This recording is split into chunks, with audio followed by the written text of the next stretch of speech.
ये हमारी पॉलिटी की सीरीज़ चल रही है और हम जो है इसमें पार्लियामेंट वाला सेक्शन कर रहे थे, जिसमें हम ये स्पीकर्स वाला कंप्लीट कर चुके थे। अभी हमें यहाँ से सेक्रेटेरिएट ऑफ पार्लियामेंट, जो कि आर्टिकल 98 में दिया हुआ है, इसे कंप्लीट करना है। Separate staff, each house has its own secretariat staff with some common post. ठीक है, तो दोनों हाउसेस के पास क्या होता है कि अपने अपने सेक्रेटेरियल स्टाफ होते हैं, जिसमें कुछ कॉमन पोस्ट होती हैं। ठीक है, regulated recruitment, staff recruitment and services conditions are determined by parliament, जिसकी कंडीशंस और स्टाफ रिक्रूटमेंट वगैरह जो है, सर्विस कंडीशन जो है, वो जो है पार्लियामेंट द्वारा डिटरमाइन की जाती हैं। हेडेड बाय सेक्रेटरी जनरल, जिसको हेड जो है सेक्रेटरी जनरल द्वारा किया जाता है। Each houses is led by a secretary general, a permanent officer appointed by the presiding officer. जो प्रिसाइडिंग ऑफिसर होते हैं दोनों हाउसेस के, तो वो जो है सेक्रेटरी जनरल का अपॉइंटमेंट करते हैं दोनों हाउसेस में।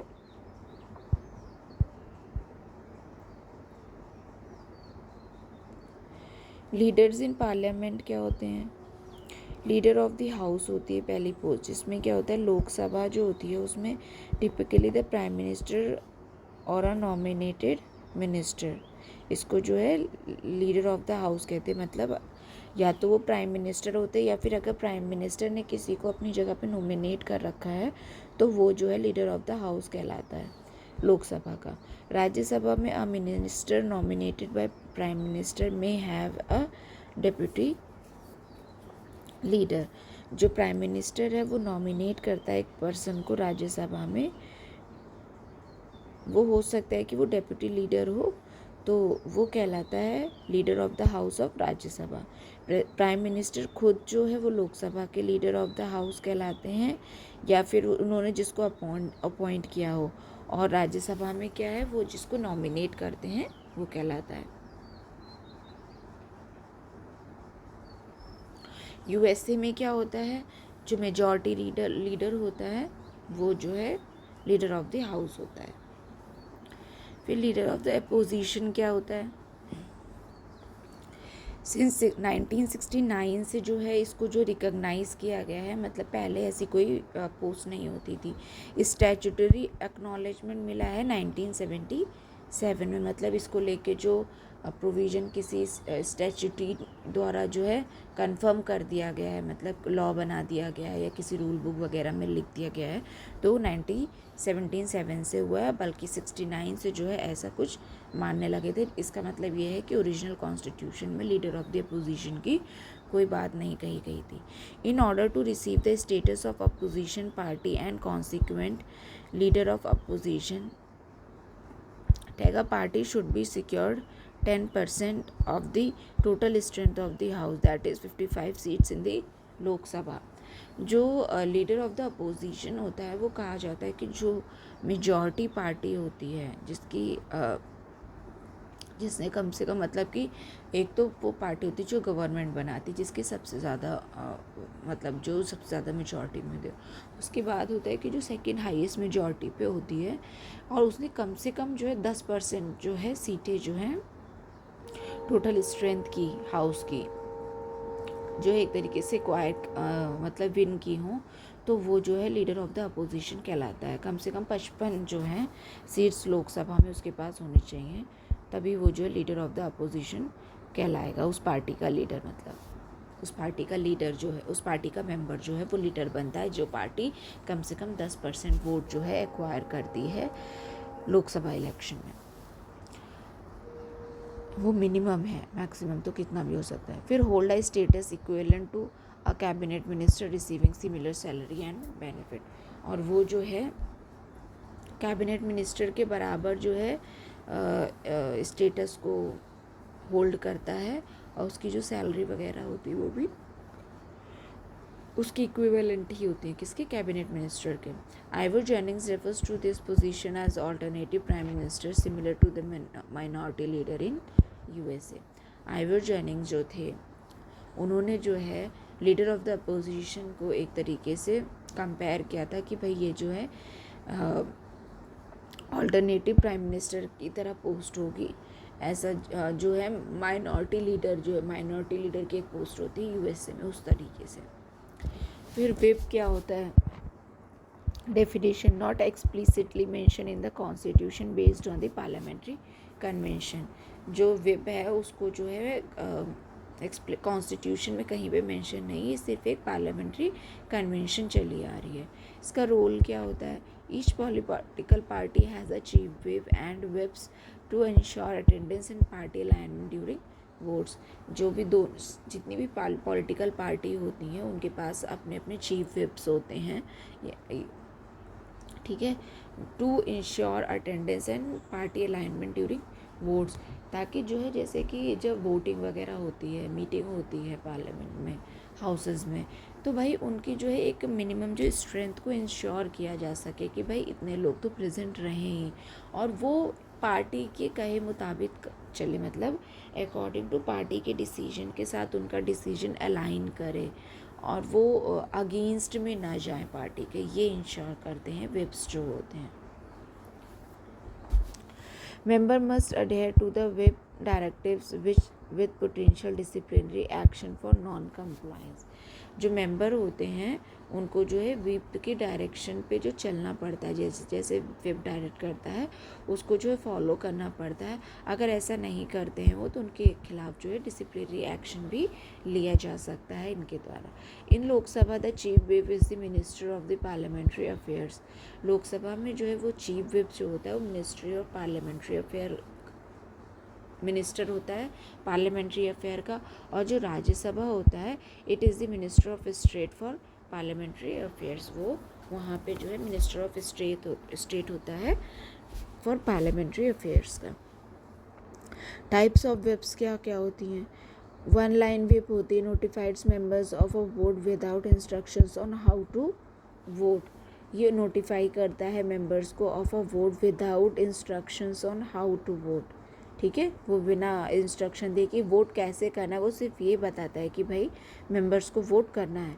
टू लाइन विप जो होती है डायरेक्ट करती है मेंबर को to attend voting without specific voting instructions.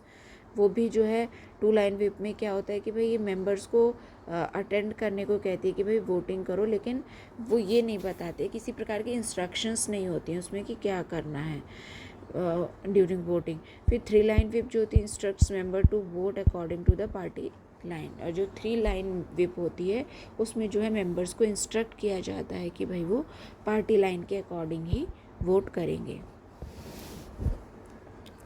Recognise parties and groups क्या होते हैं? A recognise party requires 55 members in the Lok Sabha and 25 members in the Rajya Sabha. Recognise party उसे कहा जाता है जो भाई जिसने कम से कम 55 मेंबर्स जो है मतलब उसके लोकसभा में हो और 25 मेंबर जो हैं वो राज्यसभा में हो। A recognise group requires 30 members in the Lok Sabha and 15 members in the Rajya Sabha. और जो रिकॉग्नाइज ग्रुप होते हैं उनके जो है क्या होता है कि भाई उस पार्टी के जो है कम से कम 30 मेंबर्स जो हैं वो लोकसभा में सीट हो उनकी, और 15 मेंबर्स जो हों राज्यसभा में सीट हो। Each parties chief whip provides voting instructions during parliamentary vote. और जो जितनी भी पार्टीज़ होती हैं उनके जो चीफ विप होते हैं वो प्रोवाइड करते हैं voting instructions during parliamentary vote, जब भी पार्लियामेंट के वोट चल रहे होते हैं। Important concepts related to parliament क्या क्या है? समनिंग, आर्टिकल 85 में जो है समन वाला जो प्रोविज़न दे रखा है वो क्या कहता है कि the president summons each house of parliament periodically और एट अ सुटेबल लोकेशंस। जो प्रेसिडेंट होते हैं वो समन करते हैं दोनों हाउसेस ऑफ द पार्लियामेंट को समय समय पर, या फिर जब उन्हें लगता है कि करना चाहिए। Each houses must meet at least twice a year. The gap between two sessions must not exceed 6 months. There is no provision of minimum number of days that the parliament is required to meet in a year. इसमें क्या है जो दोनों houses होते हैं उन्हें कम से कम जो है 2 बार तो मिलना ही पड़ता है पूरे साल में। मतलब उन दोनों के बीच में जो मीटिंग होती है उसका गैप का उन दोनों की जो मीटिंग होती है उसके बीच का जो गैप होता है वो जो है 6 महीने से ज़्यादा का नहीं होना चाहिए। मतलब उसके बीच में उससे पहले पहले आपको मिलना ही होगा। और भाई जो भी मतलब हाउसेस की मीटिंग है, उसमें ये नहीं बताया गया है कि भाई ऐसा कोई प्रोविज़न नहीं रखा गया है कि मिनिमम इतने नंबर, मैक्सिमम दे रखा है कि भाई कम से वो मैक्सिमम जो है 6 मंथ से ज़्यादा का गैप नहीं होना चाहिए, ठीक है। लेकिन उसमें मिनिमम नंबर ऑफ़ डेज़ जो कि पार्लियामेंट को नहीं बता रखे हैं कि मतलब आप इतने दिन के लिए कम से कम मीटिंग करोगे, मतलब आप मिलोगे कितने दिन के लिए ये बता रखा है। आपके मीटिंग का ड्यूरेशन क्या होगा वो कहीं पर भी मेंशन नहीं है। सेशंस के बारे में क्या क्या है भाई, a session is the period between the first sitting and the prorogations और डिसोल्यूशंस फॉर लोकसभा। जो सेशन होते हैं वो पीरियड होते हैं बिटवीन जो कि फर्स्ट सिटिंग होती है और जो प्रोरोगेशन हो रहा होता है या डिसोल्यूशन ऑफ द लोकसभा हो रहा है, मतलब प्रोरोगेशन होता है स्थगित करना, ठीक है, मीटिंग को। तो उसके बीच का जब पहली बार लोकसभा मिलती है और फिर जो स्थगित करने का जो टाइम आ जाता है, तो उसके बीच का जो टाइम होता है उसको जो है भाई क्या सेशन कहा जाता है। Typically there are 3 sessions annually. जो नॉर्मली जो होते हैं भाई 3 सेशंस होते हैं एक साल में। बजट सेशन कहा जाता है जो कि फरवरी से मई तक होता है, फिर मॉनसून सेशन होता है जो कि जुलाई से सितंबर तक होता है, और विंटर सेशन होता है जो कि नवंबर से दिसंबर तक होता है।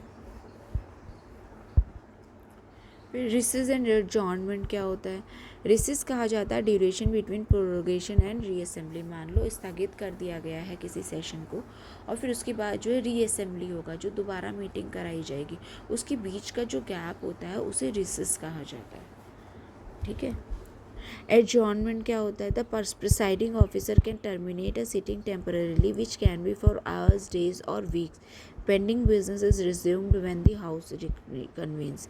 इसमें क्या होता है, जो एडजॉर्नमेंट होता है, जो प्रिसाइडिंग ऑफिसर होते हैं दोनों हाउसेस के, वो जो हैं क्या करते हैं कि सिटिंग जो होती है उसको टेम्परेली जो है टर्मिनेट कर देते हैं कुछ टाइम के लिए।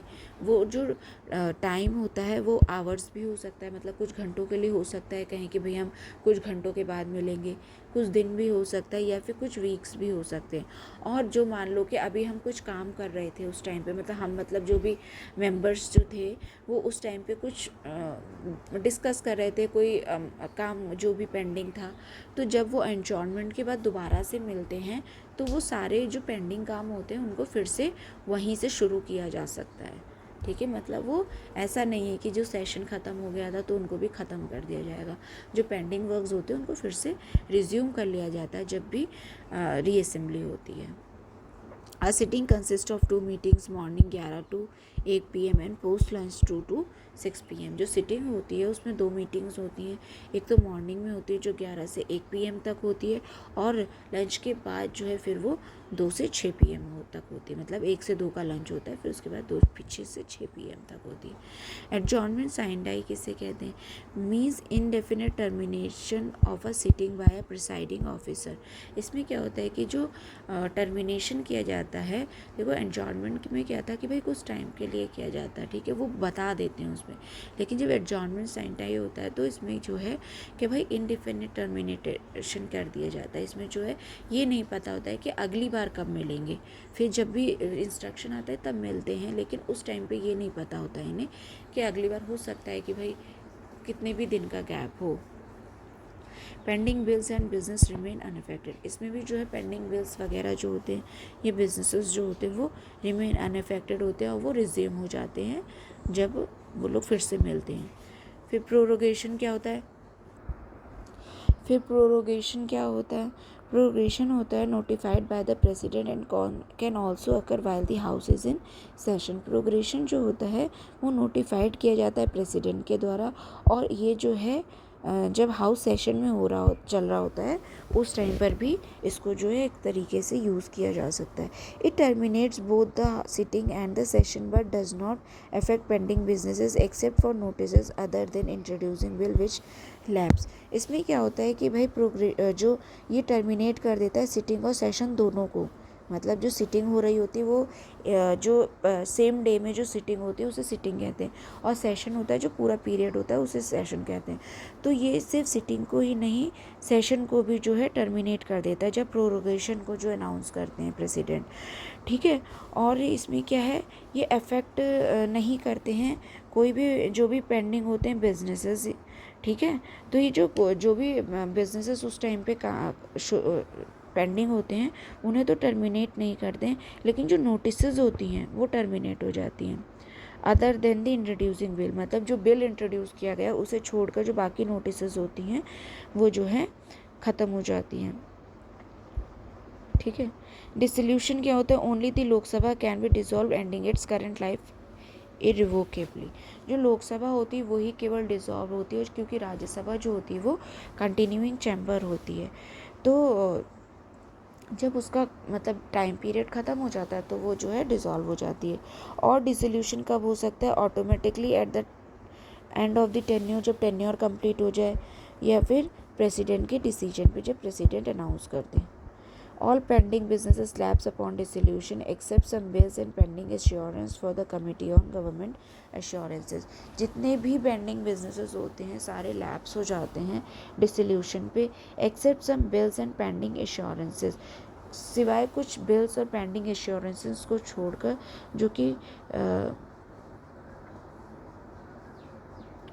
कमेटी द्वारा किए गए होते हैं गवर्नमेंट एश्योरेंस पे, उनको छोड़कर बाकी सारे बिजनेसेस जो होते हैं पेंडिंग होते हैं जो वो लैप्स हो जाते हैं। लेम डक सेशंस कौन से होते हैं, the last session of the outgoing Lok Sabha after a new Lok Sabha has been elected, members who are not reelected are termed as lame duck. मतलब जब क्या होता है कि पुरानी लोकसभा तो थी, उसमें क्या होता है जो नई लोकसभा है वो चुनकर आ गई और पुरानी वाली लोकसभा री इलेक्ट नहीं हुई है। तो जो आउटगोइंग लोकसभा के मेंबर्स होते हैं, या जो आउटगोइंग लोकसभा होती है, जब न्यू लोकसभा का इलेक्शन हो जाता है तो जो पुराने वाले जो लोकसभा होते हैं उसके मेंबर्स को जो है लेम डक कहा जाता है। क्योरम क्या होता है, minimum members required 1/10 of the total member including the presiding officer. जो कोरम होती है उसको जो है कहा जाता है कि जो मिनिमम मेंबर्स होते हैं, रिक्वायर होते हैं किसी भी मीटिंग को जो है, एक तरीके से मतलब उतने मेंबर तो चाहिए कोई भी प्रोसीजर जो है आगे करने के लिए लोकसभा या राज्यसभा में, तो वो 1/10 ऑफ द टोटल मेंबरशिप होती है प्रिसाइडिंग ऑफिसर को इंक्लूड करके। In the absence of the quorum, the presiding officer must adjourn or suspend the meeting। अगर कोरम नहीं होता है मान लो पूरा, तो उस टाइम पे क्या है, प्रिसाइडिंग ऑफिसर जो है वो एडजर्न या सस्पेंड कर सकते हैं मीटिंग को। मतलब मिनिमम उतने 1/10 मेंबर तो होने ही चाहिए किसी भी वहाँ पे मीटिंग या सेशन के लिए। Languages in the parliament, Hindi and Englishes are designated for the parliamentary business. Hindi और इंग्लिश को जो है डेजिग्नेट किया गया है पार्लियामेंट्री बिजनेस के लिए लैंग्वेजेस को। मेंबर में use their mother tongue with the presiding officers permission, और मेंबर जो है अपनी मदर टंग को भी यूज़ कर सकते हैं प्रिसाइडिंग ऑफिसर की परमिशन के बाद। The official act of language act of 1963 का जो था वो अलाउ करता है English to continued along Hindi post 15 years from the constitution's commencement. मतलब कि जो पहले जो था क्या था, हिंदी रखा गया था, लेकिन फिर क्या करा कि इंग्लिश को भी जो है हिंदी के साथ जो है ऑफिशियल लैंग्वेज का दर्जा मिल गया थ्रू ऑफिशियल एक्ट जो था लैंग्वेज का 1963 का। फिर उसको जो है 15 साल के लिए जो है कॉन्स्टिट्यूशन के कमेंसमेंट से रखा गया था, लेकिन वो फिर से क्या है बार बार बढ़ाया जा रहा है, क्योंकि जो साउथ के जो लीडर्स हैं वो वहाँ के लोग अपोज करते हैं कि भाई इंग्लिश को ख़त्म नहीं करना चाहिए, सिर्फ हिंदी जो है वो पार्लियामेंट की लैंग्वेज नहीं रहेगी। वो लोग अनकम्फर्टेबल हैं, वो ये बात कहते हैं। Rights of ministers and attorney general क्या क्या हैं, every minister and attorney general can speak and participate in both the houses and committee without a vote. सारे मिनिस्टर और अटॉर्नी जनरल जो हैं वो स्पीक कर सकते हैं और पार्टिसिपेट कर सकते हैं दोनों हाउसेज में एंड कमेटीज़ में उनकी विदाउट अ वोट, मतलब उनके पास वोट नहीं होगा, लेकिन अटॉर्नी जनरल के पास एक्चुअली वोट नहीं होता है। मिनिस्टर जो क्योंकि मेंबर होते हैं तो उनके पास तो वोटिंग राइट होता ही, लेकिन अटॉर्नी जनरल भी पार्टिसिपेट कर सकता है। Voting in the house decisions are made by the majority of the members present and voting excluding the presiding officers. मतलब जो भी डिसीजन लिए जाते हैं भाई वो सबसे मेजॉरिटी वोटिंग पे लिए जाते हैं कि भाई किसने सबसे ज़्यादा वोट किया है, और उसमें जो है प्रिसाइडिंग ऑफिसर को इंक्लूड नहीं किया जाता है, क्योंकि प्रिसाइडिंग ऑफिसर जो होता है वो फर्स्ट इंस्टेंस में जो है वो वोट नहीं करता है। वो क्या करता है, जो कास्टिंग वोट है उसको जो है मतलब उसका राइट होता है तो वो पावर को इस्तेमाल करता है। मतलब जब कभी ऐसा केस आ जाता है, मान लो कि टाई हो गया है दो लोगों के बीच में, तो उस कंडीशन में फिर जो है वो प्रिसाइडिंग ऑफिसर जो है अपना कास्ट वोट को कास्ट करता है ताकि फाइनल डिसीजन पे पहुंचा जा सके। Specific matter like impeachment and constitutional amendment requires an effective majority और स्पेशल मेजॉरिटी। जो इम्पीचमेंट वगैरह होते हैं, ठीक है, या कॉन्स्टिट्यूशनल अमेंडमेंट्स वगैरह किए जाते हैं, उनमें जो है इफेक्टिव मेजॉरिटी या स्पेशल मेजॉरिटी का जो है प्रावधान रखा गया। मतलब वो सिंपल मेजॉरिटी या उस तरीके से जो है, या फिर जो कि सबसे ज़्यादा वोट करके जो है, जो जिस पे सबसे ज़्यादा वोटिंग होगी वो उस तरीके से जो डिसीजन लिए जाते हैं वो उस केसेस में अप्लाई नहीं होते हैं।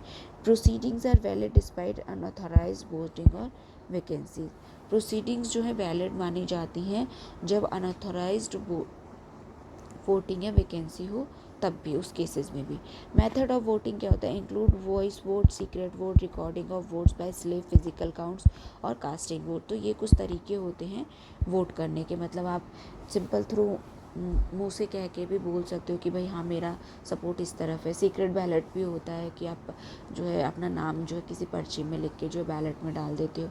रिकॉर्डिंग की जाती है वोट्स की स्लिप के द्वारा, ठीक है, या फिर जो फिज़िकल काउंट भी किया जाता है। मान लो हाथ खड़ा कर लिया तो भाई गिन लिया, या फिर कास्टिंग वोट की तरह भी।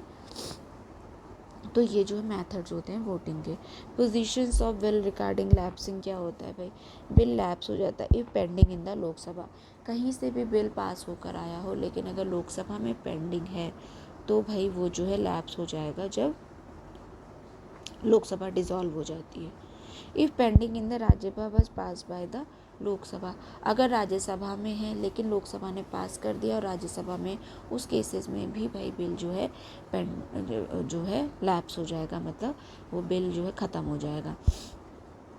Bill does not lapse if passes by both houses but return by the president. मतलब दोनों हाउसेज ने पास कर दिया था लेकिन प्रेसिडेंट ने उसे जो है रिकन्सिडर करने के लिए जो है रिटर्न किया है, तो उस केसेस में जो है बिल लैप्स नहीं होता।